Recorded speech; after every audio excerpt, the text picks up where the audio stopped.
Hello everyone and welcome back to my opinion.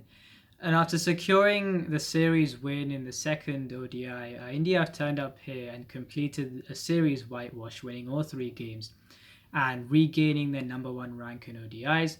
And I think, well, I didn't post a review for the second game and previewing the third game. And after the eventual even contest that we saw in the first game with that resurrecting partnership, the innings resurrecting partnership between Michael Brayshaw and Mitchell Santner, I thought on a surface which I expected to play out similarly to the one we saw in Hyderabad for the second game in Raipur. I thought, could we see a more even contest there as well? Unfortunately, it was a bit of an anticlimax where I still did expect India to win. I thought the two individuals that I mentioned played out of their skins to kind of resurrect the innings from where it was in the previous game. But some great bowling from India helped them win that game. And in this game, I expected things to be much more of a higher scoring affair. I think the average first innings score on ODIs at the Holkar Stadium is 308, and India got 385 for 9 today, and could have got even more based on how the openers went for the opening stand of 212, and the first wicket only fell in the first ball of the 27th over. And I said in my previous video that with how Rohit Sharma and Shubman Gill have been going in the last few games, I think unless something drastically kind of bad happens, like a loss of form that's very bad, I think that these two they will be the combination going into that ODI World Cup 10 months away. And something that we have seen that we may not have seen too much of in the past is that Rohit Sharma has been going relatively positively in the power play. I mentioned this in the previous game as well, but I'm still suspending my judgment on, are we going to see this a lot more often? I don't mind if we don't, of course, because I think that you've still got Shubman Gill who does that. And I think that Rohit Sharma, especially in the last few games, has been batting very well, as has Shubman Gill. So I don't think that he needs to go as aggressively in the power play as he has been going in the last few games. But I think that yes, it is something that we haven't seen before. The reason why I'm suspending my judgment is because, well, if for example, they were facing a Trent Boult and a Tim Southee along with a Lockie Ferguson, rather than a Lockie Ferguson and a combination of Henry Shipley, Blair Tickner and Jacob Duffy in this game. It is kind of a huge difference in terms of quality of bowling. No disrespect to the other three, but Boult and Southee are just at another level. And as a bowling combination, opening the bowling, I mean, they are one of the best in the world. And yeah, so against more first choice bowlers, and if you're playing against a full strength South Africa, full strength England, full strength Australia, and even this New Zealand attack with the first choice bowlers like Southee and Boult in the side, then I think it will be a different story, and that will be a much bigger challenge. So I think with the changes that we have seen in the last few games from Rohit Sharma in terms of going aggressively in the power play, even when Shubman Gill has been doing so, I think it's a case where he has still been batting quite well. Whether he continues this or not, whether he just goes back to what he was doing before, I don't have any problems with whatever he does. I think that this partnership really has been showing some great things. And even if Shubman Gill is the one being that aggressor in the power play, we've seen how it did work with Dhawan and Rohit Sharma all these years, and I'm sure it will work the same way with these two players who are in some great form. And Shubman Gill once again 112 off 70. And by the way, before that, Rohit Sharma 100 after a long while in ODI cricket. I mean, as I've said before, I'm not, as long as you're batting well, which he has been, scoring 80s and all, I wasn't really thinking about the 100 at all. Of course, he would have been thinking it's a nice achievement, and number 30 is a great achievement. And I think that he probably is the greatest ever opening batsman in this format. I mean, he's been great for a long time now, and I mean, he didn't really need this 100, but it's good for him that he has got it, and I just think that it just ticks more boxes. by the fact that both these two have been really scoring some substantial runs in the last few games for their side. And New Zealand did well to come back after the opening stand. I think what their wickets at 2 for 230, then 268, 284.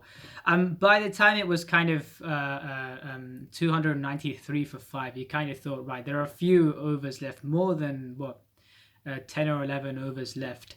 And in the end, India yes, they've still got Washington Sundar and Shardul Thakur, but they wouldn't want to be looking and kind of too much further.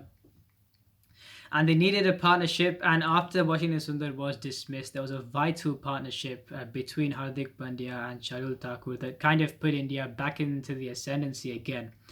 54 of 38 for Hardik Pandya, 25 of 17 for Shardul Thakur. And in the end, yes, they didn't get that 400, which they probably should have got with the way that the openers went. But 385 for 9 in an ODI regardless is a fantastic overall effort. And it was going to be quite difficult for New Zealand to get these, despite the fact that it would have been possible. I mean, I say it would have been possible. Of course, 386 to get is difficult on any surface in an ODI, and with the likes of Kane Williamson not being there, with a lineup that I thought revolved around 3 players for this series in Devon Conway, Tom Latham, and Glenn Phillips. And if you look at what Tom Latham especially, and maybe Glenn Phillips as well, have done, Glenn Phillips scored 36 in the previous game, and Tom Latham hasn't really done too much this series. So really the onus, I thought, was going to be on Devon Conway in that second innings, and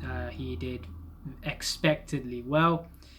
138 off 100, and I think towards the end, when he was reaching 100, he was cramping up slightly, but he really was nailing the sixes that he hit off the spinners.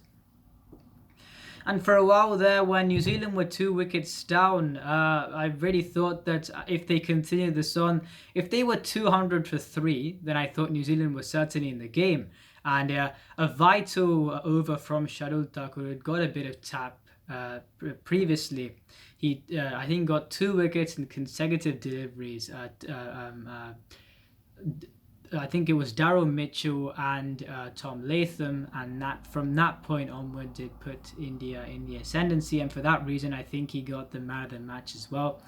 I get why he got the man of the match. I mean, you got 3 Centurions today. I mean, they could have given the man of the match to Shubman Gill, but at the same time, if Shardul Thakur hadn't scored the 25 along with Hardik Pandya's innings, then India wouldn't have got the 385 that they got.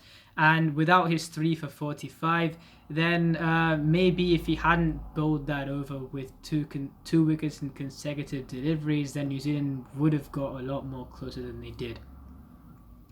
And after that point, a flurry of wickets lost. I mean, it once again got down to Michael Bracewell and Mitchell Santner.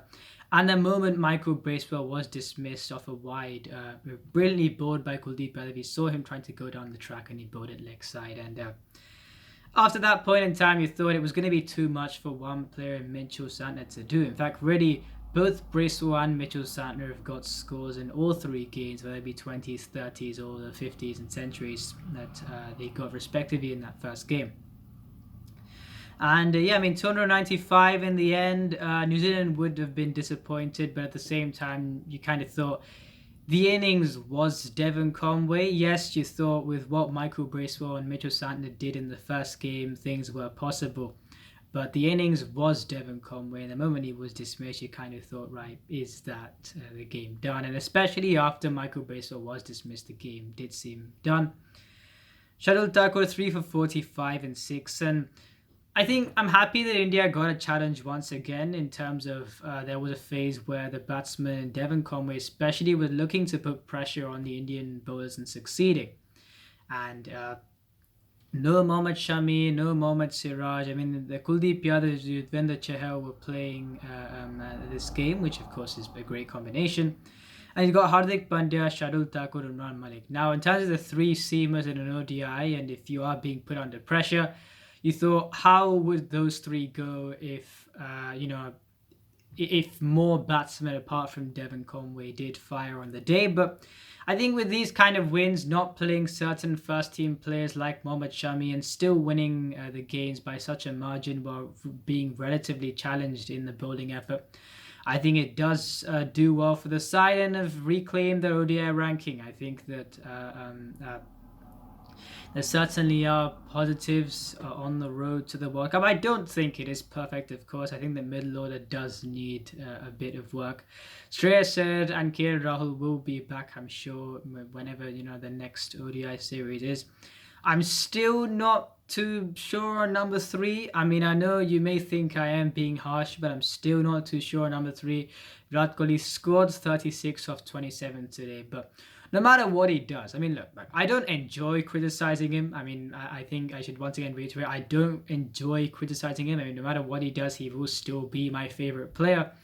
But I think the risk that you've got with him and Ishan Kishan is that one good innings doesn't give you the kind of the idea of progress. And we have seen that in the last war as well, that it's either feast or famine, and whenever it is feast, it doesn't give you the feeling that you'll get more consistency over a long while. So not so that I do think that when Shreyas Iyer and KL Rahul they do get back into the side, and that middle order will look much better.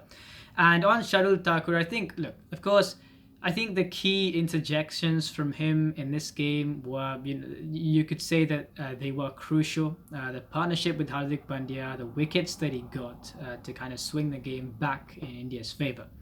And in that seam bowling all-rounder slot, where of course you've got Hardik Pandya as a batting all-rounder, but like I've said, in that bowling all-rounder slot who can bowl 10 overs on a day, you've got Deepak Chahar, who isn't fit. Probably, I don't know his injury status now, but he probably isn't fit.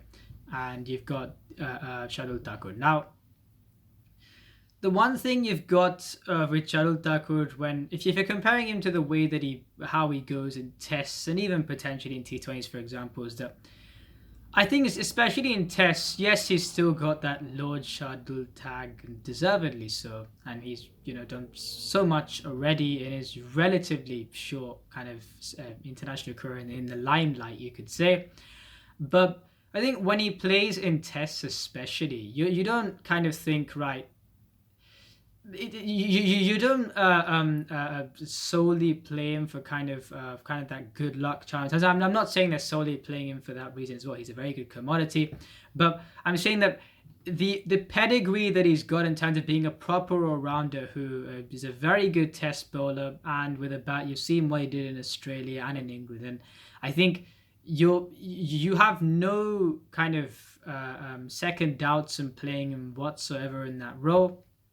I think in ODIs, I'm still thinking that if he can really become that out-and-out third seamer for India, with Hardik Pandya being the fourth seamer, he's going to have to, because with something that you get with Deepak Chahar when he bowls, for example, there's obviously a different profile there.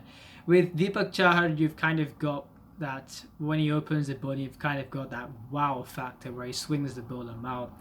And for Shardul Thakur, you've kind of got more of that, yes, a very good all-round commodity, but more of the impact player. And I think that especially when India was under pressure today, India was under pressure in those test matches, and he came up with the goods, and remarkably so. And I think that he is a very good all-round commodity, as I've said. If he can really, because I think in terms of competition, if Deepak Chahar isn't in the running, unfortunately, then there is no competition for that slot. And if he really becomes that 10 over bowler for India, 8 to 10 over bowler for India in the seam bowling department, then I think that his batting will be a bonus like it should be. And I think it will bode much better for the team. But yeah, I think his interjections today were vital. And let's see how he goes in the next 10 months or so. And yeah, that is on this series. India expectedly winning this series, really. And I think, overall, a more, especially in two games, in the first game, with that resurrection, and in the second game, a slight bit of competition in the second innings, but really it was only Devon Conway.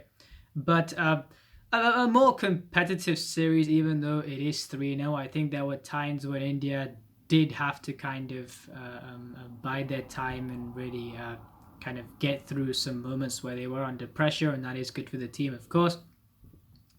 And now the T20 series will start next, and it's not only this series that has been going on. I will be making a video on the SAT20 as well, which I think has been a great watch so far. I've watched pretty much every game, and yeah, I mean, obviously you can guess the team which I am supporting, which is the Joburg Super Kings, who won today against the Durban Super Giants.